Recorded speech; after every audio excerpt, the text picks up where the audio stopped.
The war is, of course, a war between the U.S. and Russia being fought on Ukrainian territory. It's not a war between Ukraine and Russia. This is the basic point. This goes back for 30 years in the Ukraine project of expanding the U.S. military reach eastward, basically, by the way, from Brussels to Vladivostok was the ultimate aim.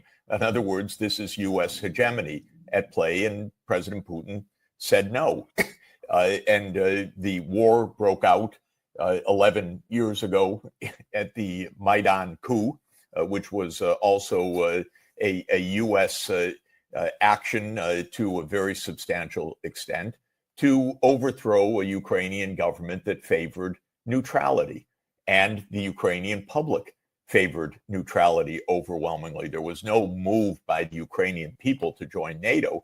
This was a top-down push and coup in February. Russia is a very sophisticated economy filled with very sophisticated people and well-trained engineers. And by the way, as the world's largest land area, with vast natural resources, the population is modest by big power standards at 150 million people, but we're entering an age where the number of people is not really decisive. There are going to be humanoid robots and AI systems and many other things. This incredible land area, the vast resources, the northern route, the Arctic route, something that is obviously on President Trump's mind, means that Russia is a great power, no question, for generations to come, and one that will play in increasing significance in the world economy. And this is partly what was discussed in Riyadh.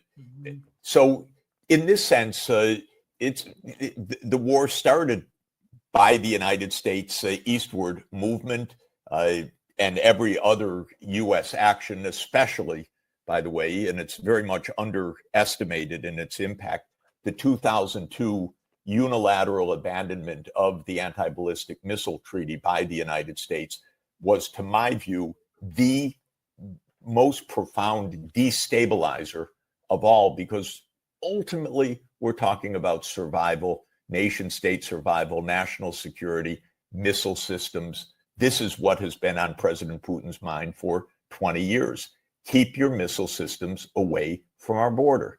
This has been enunciated repeatedly.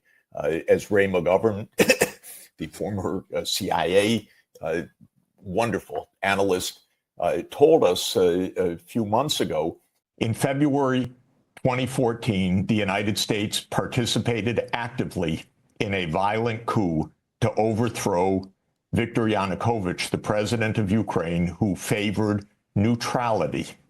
This is very important to understand. The coup took place on February 22nd, 2014. Again, I saw some of this with my own eyes. It was ugly, the U.S. involvement in this coup. U.S. forces paid for this coup to an important extent. They stirred up this coup. This is all well understood. The American role in this has been quite sordid for a very, very long time. The goal, starting back in 1994, was to expand NATO and surround Russia in the Black Sea region. President Clinton signed off on that in 1994. Zbig Brzezinski wrote about it in the Grand Chessboard in 1997, explaining it, and explaining in a chapter that is completely wrong when you look back at it, said Russia will not be able to resist any of this. In 2002, the U.S. destabilized the relationship by unilaterally abandoning the anti-ballistic missile treaty.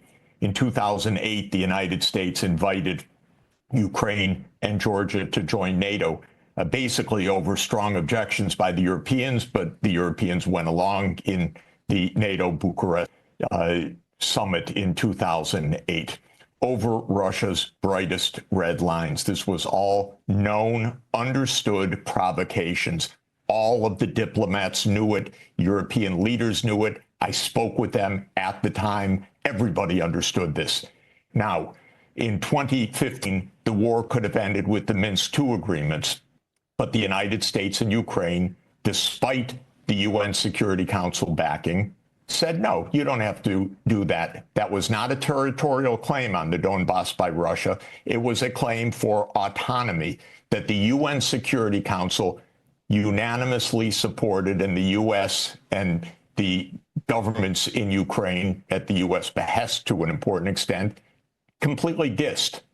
Biden knew what he was doing. It was a terrible mistake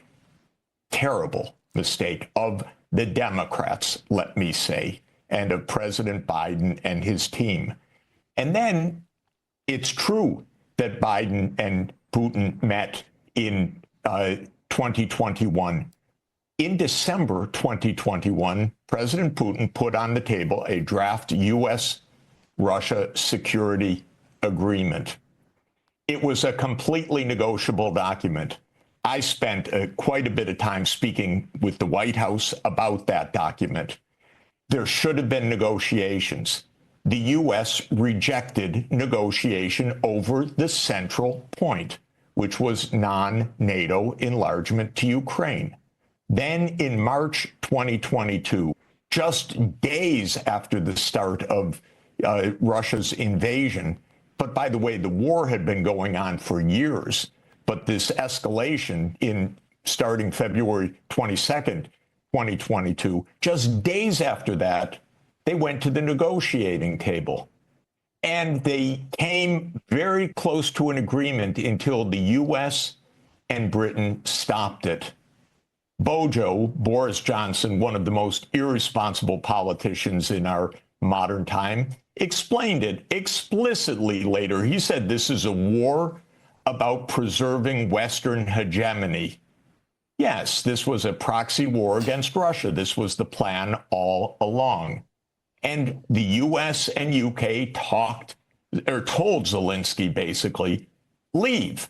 So the idea that China is an aggressive power, there's nothing in the Chinese statecraft, history, or tradition of this.